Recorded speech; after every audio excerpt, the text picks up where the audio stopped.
আমরা যদি কেউ না ভাবি আখিরাত কার জন্য, এই কোরআন তাহলে কার জন্য নাজিল হলো বাবা?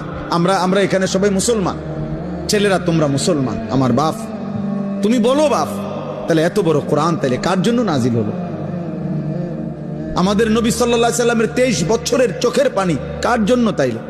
তিনি কার জন্য তায়েফের রক্ত বহাইলেন? কেন তিনি পেটে 2টা পাথর বাঁধলেন ক্ষুধার কষ্টে? উহুদের যুদ্ধে তিনি দান শহীদ করলেন কেন বাপ? সারা রাত দাঁড়িয়ে থেকে ফজরের আজান পর্যন্ত নবী কাঁদতেন, চোখের পানি ফেলতেন। আম্মা জান আয়েশা বলছেন হাত্তা তাওয়াররামাত কাদামাহু, নবীজির 2টা পা মুবারক ফুলে ফুলে যাইত, ফুলে যাইত, ফুলে যাইত। উম্মতের জন্য কাঁদতেন, উম্মতের জন্য কাঁদতেন, উম্মতের জন্য কাঁদতেন। আজ সেই উম্মত এক ওয়াক্ত নামাজ পড়ে না। আহ